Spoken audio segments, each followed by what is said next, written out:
অনেক কিছু ইচ্ছা থাকলেও উপায় হয় না। এই সাধারণত একটু পান্তা ভাত খাবো এতটা ইচ্ছা আগ্রহ কিন্তু ওইভাবে খেয়ে উঠতে পারিনি। কারণ হচ্ছে কেন জানেন? পান্তা ভাত কিন্তু হচ্ছে মানে কিনা চাউলের পান্তা ভাত কিন্তু মজা লাগে না। একদম ঘরের চাউলের ভাত রান্না করে পানি দিয়ে তারপরের দিন হচ্ছে ইলিশ মাছ মরিচ পেঁয়াজ দিয়ে খেতে অনেকটা মজা। তো যাই হোক বাড়িতে এসেই কিন্তু শুরু করে দিয়েছি। আমার মা ভাত রান্না করে রাখছিল, তো সেই ভাত আমি পানি দিয়ে রাখতে বলছিলাম। সকালবেলা দেখেন মরিচ পেঁয়াজ আর ইলিশ মাছ ছিল না, যেহেতু প্রথম দিন বাসায় আসছি, ইলিশ মাছ আনা হয়নি। তো পান্তা খেয়েই হচ্ছে আমি আর আমার বড় আপা রওনা দিলাম। গরুর মাংস ছিল কিন্তু গরুর মাংস আমি খাইনি। তো অনেক দিনের একটা ইচ্ছা ছিল দেখে কিন্তু আমার ইচ্ছাটা আমি পূরণ করে ফেললাম। তো এই যে আমি আর আমার বড় আপা চলে গেলাম শহরে কিছু কেনাকাটা করব। কি কেনাকাটা করব যাইতে যাইতে দেখবেন আসলে না মানুষ সময়ের সাথে সাথে পরিবর্তনশীল। মানে এই কথাটা কেন বলতেছি জানেন? এই কথাটা বলার রিজন আছে, এইখানেই এখনই দেখতে পারবেন। আমাদের সাথেই একটা মেয়ে পড়াশোনা করতো, আমরা একই সঙ্গে পড়াশোনা করতাম।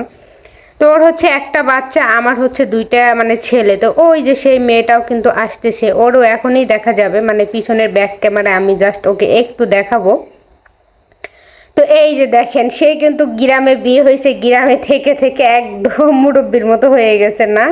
তো যাই হোক ওই যে মানুষ মানুষ যত্নের সাথে পরিবর্তনশীল। গ্রামে থেকে ওইভাবে যত্ন করতে পারে না, আমরা শহরে থেকে যেভাবে যত্ন করি, নিজের দিকে খেয়াল রাখি, বাচ্চা কাচ্চার দিকে খেয়াল রাখলেও কিন্তু আমার ভিডিওতে কিন্তু আমি মাঝে মাঝে বলি যে আমি কিন্তু আমার জন্য মানে নিজের জন্য যত্ন করি। মাঝে মাঝে যে আমার মনে পড়ে যায় যে না এই 2 মাস বা 1.5 মাস পর পর আমাকে জন্য মানে আমার নিজের জন্য একটু সময় বের করতে হবে, আমার নিজের একটু যত্ন নিতে হবে। তো এই কথা বলতে বলতে হচ্ছে এই রিক্সায় উঠে গেলাম। এই যে দেখেন এই রাস্তা দিয়ে কত হেঁটে বেড়াইছি, কত দৌড়াদৌড়ি করছি, এই রাস্তায় কত পড়ে গেছি। এই রাস্তায় হাঁটলেই শুধু পড়ে যেতাম আর আমার হচ্ছে পা ছিলে যাইতো। তো যাই হোক সেই রাস্তা দিয়ে এখন আমি হেঁটে হেঁটে যাই, এখন কিন্তু আর পড়ি না। এখন আমি অনেক বড় হয়ে গেছি, এই রাস্তায় আমি হাঁটলাম, আমার ছেলেও হাঁটতেছে, ভাবা যায় মাশাআল্লাহ।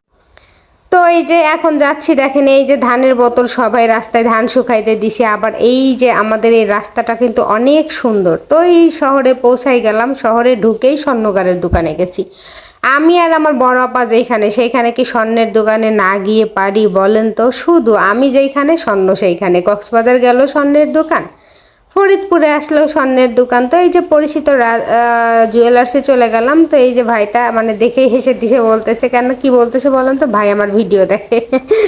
ভাইয়ের কাছে আমার পেট চলে গেছে, ভাইও আমার ভিডিও দেখে আর হাসে মাঝে মাঝে। তো যাই হোক কিছু ব্যাসলাইট কানের দুল, তারপরে হচ্ছে ওই কি জন্য গলার কিছু চেন দেখলাম। মেয়ে মানুষ তো স্বর্ণ দেখলে একটু না কিনতে পারলেও হাতায় মানে নেড়ে চেড়ে দেখতে ভালো লাগে না? তো যাই হোক একটা কানের দুল বানাইতে দিয়ে মানে দিতে চাচ্ছিলাম। আর এই যে এদিকে একটা হার দেখতে পারতেছেন। তো এই যে গলায় একটা মানে আমার গলায় চেন, ওটা আমারই। এটা দেখতেছিলাম কেমন লাগে। আসলে ভারী ভারী গহনা ওইভাবে না পরা হয় না, তো ছোট ছোট গহনায় বেটার মনে করি। তো একটা কানের দুল নিতে গেছিলাম, কি কানের দুল নিলাম নেক্সট একটা ভিডিও করে দেখাবো।